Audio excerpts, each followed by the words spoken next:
வணக்கம். Welcome to கதை திரட்டு audio books. இந்த வீடியோவில் நம்ம என்ன கதை கேட்க போகிறோம்னா, ராஜதந்திரம் சிறுகதை. நம்ம சேனலை இது வரைக்கும் சப்ஸ்கிரைப் பண்ணாதவங்க சப்ஸ்கிரைப் பண்ணுங்கள். பக்கத்தில் இருக்கிற பெல் ஐகானை கிளிக் பண்ணி ஆளுங்கிற ஆப்ஷனை ப்ரெஸ் பண்ணுங்கள். ஸோ தட் நான் போடுற கதைகளை உடனுக்குடனே நீங்கள் கேட்கலாம். வாங்க கதைக்குள்ளே போகலாம். என்ன சார் சொல்கிறீங்க? அப்பாவை காணோமா? இது என்ன சார் ஆச்சரியமாக இருக்குது? குழந்தை பிள்ளைங்க காணாமல் போவாங்க, வயசு பிள்ளைங்க காணாமல் போவாங்க. 70 வயசான பெரியவர் எப்படி காணாமல் போவார்? காவல் நிலையத்தில் இருந்த ஏட்டு புகார் கொடுக்க போன மாருதியை துளைத்து எடுத்து விட்டார். ஒரு வேளை புத்தி கித்தி என்றபடி வலது கை ஆட்காட்டி விரலால் நெற்றி பொட்டை தொட்டு காட்டி விரலை சுழற்றினார். ஐயையோ, அப்படியெல்லாம் எதுவும் இல்லைங்க, அவசரமாக மறுத்தான் மாருதி. நேற்று காலையில் கூட நாங்கள் எல்லாருமே உட்காந்து வீட்டில் சுமூகமாக பேசிக்கிட்டு இருந்தோமே. மத்தியானம் எல்லாரும் ஒன்றா உட்காந்து தானே சாப்பிட்டோம். ஏட்டு நெற்றியை தடவி கொண்டார். என்னோட 30 வருஷ சர்வீஸில் இப்படி ஒரு கேஸ் நான் கேள்விப்பட்டதே இல்லை. கொண்டாங்க அந்த கம்ப்ளைண்ட்டை, ரெக்கார்டு பண்ணிடலாம். ஏட்டு புகாரை ஒரு தடவைக்கு 2 தடவையாக படித்தார். பெரிய லெட்ஜர்களையும் நோட்டு புத்தகங்களையும் எடுத்து எதையோ எழுதினார். சார், நான் இதை பற்றி தீர விசாரிக்கணும். முதல்ல உங்கள் வீட்டுக்கு போகலாமா? காவல் நிலையத்தில் இருந்து 1/4 மணி நேர மோட்டார் சைக்கிள் பயண தூரத்தில் இருந்தது சம்பவ இடம். வழி எங்கும் ஏட்டுக்கு பல கனவுகள். ஒரு பயங்கரமான கும்பல் பெரியவரை கடத்தி போயிருக்கிறது. ஏட்டு பெரியவரை மீட்டு விடுகிறார். மேலதிகாரிகள் அவரை பாராட்டுகிறார்கள். அவருக்கு தங்கப் பதக்கம் வழங்கப்படுகிறது. காணாமல் போன பெரியவர் சின்னச்சாமியின் வீட்டு மனிதர்கள் ஏட்டுக்கு மனம் நிகழ்ந்த நன்றி சொல்லி மாலை போட்டு கௌரவிக்கிறார்கள். இதாங்க வீடு. ஏட்டு இறங்கி சுற்றுமுற்றும் பார்த்தார். ஓவியத்தில் தீட்டிய கொடி வீடு மாதிரி அழகாக அற்புதமாக இருந்தது அந்த கை கடக்கமான வீடு. வீட்டை சுற்றி வயல்கள், தோப்புகள், ஒரே பசுமை. சுத்தி இருக்கிற நிலமெல்லாம் உங்களோடதா? விசாரித்தார் ஏட்டு. 20 ஏக்கரா விவசாயம்தான் மிஞ்சி இருக்குது. மற்றபடி நிறைய நிலத்தை வித்தாச்சு. அட கஷ்டமே! ஏட்டு உச்சு கொட்டினார். இல்லைங்க சார், எங்களுக்கு அதில் ஒன்றும் வருத்தமே இல்லை. இருக்கிற நிலத்துக்கு தண்ணி பாசனம் கண்டுபிடிக்கவே உன்ன பிடி என்ன பிடி, தயிரும் சோறும் தளரப்பிடின்னு ஆயிடுது. வேண்டாம், விவசாயம்னு தான் சொல்கிறோம். அப்பா தான் கேட்க மாட்டேங்கிறாரு. இருவரும் வீட்டுக்குள் நுழைந்தார்கள். குழு குழுவென்று இருந்தது வீடு. சிமெண்ட் பாலை ஊற்றி இழைத்து இழைத்து கட்டியதில் தரையில் இருந்து அந்த குளிர்ச்சி ஊற்றாக பீரிட்டு அடிப்பது போல் இருந்தது. வாசலில் 3 படிகள் ஏறினால் 2 பக்கமும் விசாலமான திண்ணைகள். அப்படியே தலை சாய்க்க குறுக்கு சுவரில் சிமெண்டினாலேயே கட்டப்பட்ட திண்டு. ஏட்டின் மனதில் அந்த திண்ணையும் திண்டும் ஏதோ ஒரு நிறைவை தோற்றுவித்தன. அப்பாடா, இவ்வளவு குளுமையான விசாலமான திண்ணையை பார்த்து எத்தனை காலமாகிறது? ஏட்டு தான் சிறுவனாக இருந்தபோது வசித்த வீட்டு திண்ணையை நினைத்து கொண்டார். அந்த திண்ணைதான் அவருடைய விளையாட்டு மைதானம், பட்டிமன்ற திடல், வரவேற்பறை, பள்ளி கொள்ளும் அறை, பஞ்சாயத்து மேடை. ஆகா, என் நேரமும் எதற்காகவாவது ஓடிக்கொண்டிருக்கிற மனிதனே, வாழ்க்கை அதுவல்ல. அது ஓய்வாக உட்கார்ந்து உனக்குள் நீ ஆழ்ந்து போவதில், உன்னை நீ அறிந்து கொள்வதில் இருக்கிறது. ஆகவே உட்கார், ஓய்விடு, சிந்தி. இப்படியெல்லாம் நினைத்த பெரியவர்களின் நினைப்பே வீட்டுக்கு திண்ணையானது என்று ஏட்டுக்கு அந்த நாட்களில் ஊர் திருவிழாவில் கதா காலட்சேபம் செய்ய வரும் பெரியவர் சொல்வதுண்டு. திண்ணைகள் தமிழரின் விருந்தோம்பலுக்கும் மனிதர்பால் மனிதர் கொள்ளும் பரிவுக்கும் நம்பிக்கைக்கும் கூட எடுத்துக்காட்டுகள் என்பார் அந்த பெரியவர். இன்றைக்கோ ஓட்டமே வாழ்க்கை என்று நினைக்கிற, ஏன் ஓடுகிறோம் என்பதும் உணராத, ஓட்டமே பிரதானமாகிற முட்டாள்தனம் அல்லவா வாழ்க்கை முறையாகிவிட்டது. திண்ணைகள் அறைகளாகவும் வெளிப்புறம் கதவு வைத்த பெட்டி கடைகளாகவும் ஆகி வாடகைக்கு விடப்படுகிற காலம் இது. மனிதர் பால் மனிதருக்கு பரிவாவது ஒன்றாவது. பட்டணம் மாதிரி இடங்களுக்கு போனால் ஒவ்வொரு பங்களாவை சுற்றியும் எழுந்து நிற்கிற 10 அடி சுவர்கள் மனிதன் மனிதன் மேல் வைத்திருக்கிற அவ நம்பிக்கைக்கே அடையாள சின்ன மாதிரி அல்லவா இருக்கிறது. சக மனிதனை விரட்டுகிற தூர நில் என்று பிடித்து தள்ளுகிற வீடு என்ன வீடு? வீடு என்றால் இப்படி இருக்க வேண்டும், கையை நீட்டிக்கொண்டு தாவி வரும் குழந்தை போல. ஏட்டின் மனதில் பல விதமான சிந்தனைகள் உருண்டன.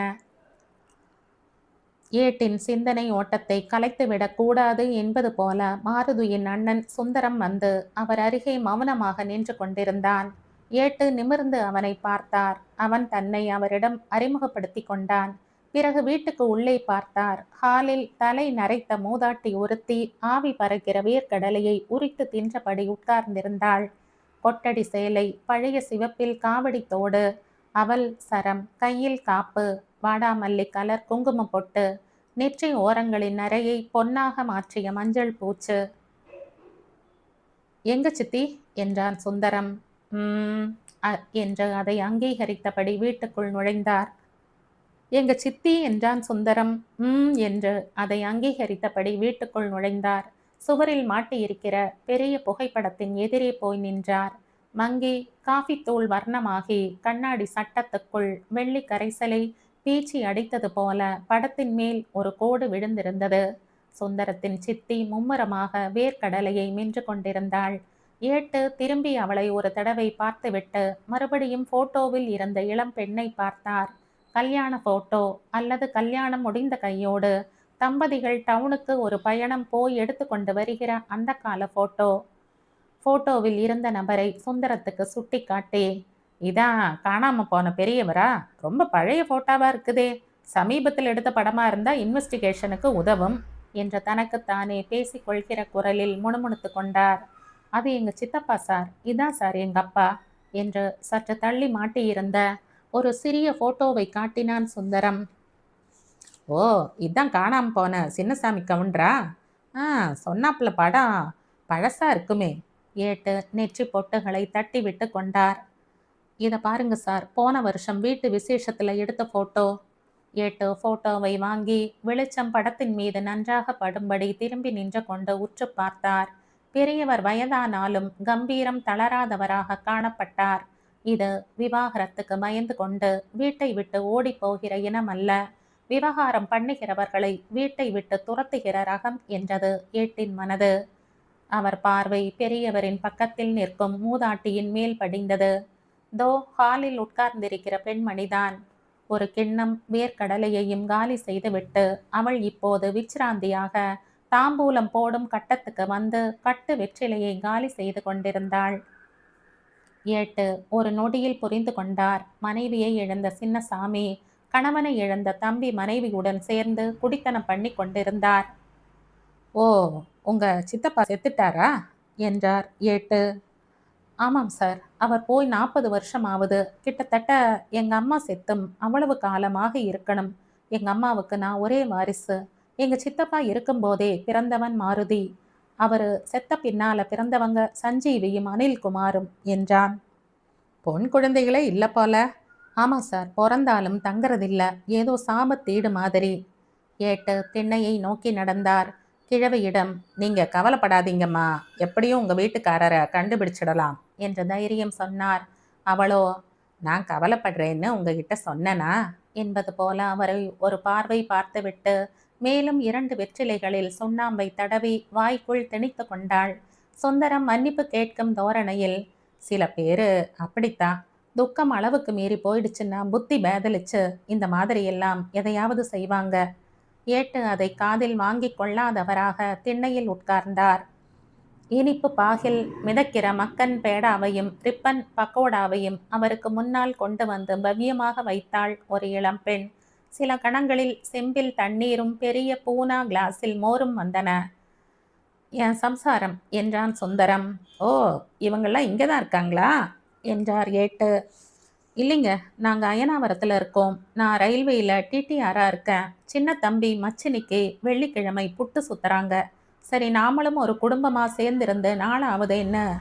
அதுக்கு அடுத்த தம்பி தன்னோட சகலையோட சேர்ந்து வேலூரில் வீடு கட்டியிருக்கான். அதோட கிரக பிரவேசத்தையும் இதே சமயத்தில் வச்சுக்கிட்டா 4 அண்ணன் தம்பிங்களும் வந்து சேர்ந்தாப்புலையும் இருக்கும், தேவைங்களை பார்த்தாப்புலையும் இருக்கும்னு நான் தான் ஏற்பாடு செஞ்சேன். முந்தா நாள் செவ்வாய்க்கிழமை தான் வந்தோம்.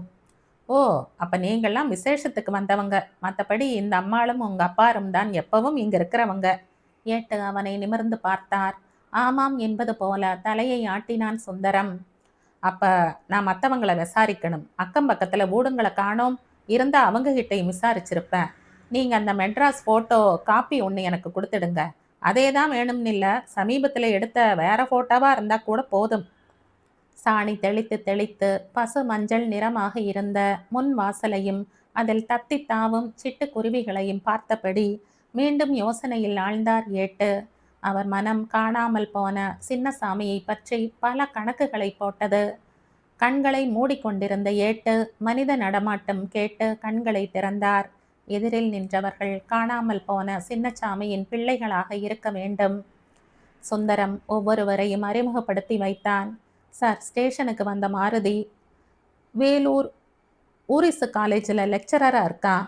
இது சஞ்சீவி, கடலூரில் மாவட்ட கல்வி அதிகாரி ஆஃபீஸில் டைப்பிஸ்டாக இருக்கான். இவன் தான் கடைக்குட்டி அனில்குமார், கொடைக்கானலில் ஃபாரஸ்ட் ரேஞ்சராக இருக்கான்.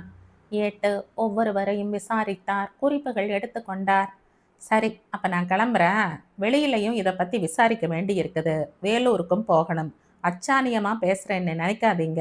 ஏதாவது விபத்தில் சிக்கியிருந்தா ஆஸ்பத்திரியில் பார்க்கணும் இல்லை? வீட்டார்களின் முகம் இருண்டது. ஏட்டு தொடர்ந்தார். ஏன்னா உங்கள் அப்பா தானா போய் தற்கொலை பண்ணிக்கிற ஆளாக தெரியல. அதுக்கான அவசியம் எதுவும் இருந்ததாகவும் தெரியல. நீங்கள் சொத்து பாகப்பிரிவினை பொம்பளை விவகாரம்லாம் எதுவும் இல்லைங்கிறீங்க. எதுக்கும் நீங்களும் அவர் போகக்கூடிய இடங்க, சொந்தக்காரங்க வீடுங்க எல்லா பக்கமும் விசாரிச்சிடுங்க. என்ன தகவல் கிடைச்சாலும் அல்லது மேற்கொண்டு ஏதாவது தகவல் வேணும்னாலும் நான் இங்கே வந்து விடுறேன். அதே மாதிரி உங்களுக்கு எதுனா தெரிஞ்சாலும் உடனே ஸ்டேஷனுக்கு தெரிவிச்சிடுங்க.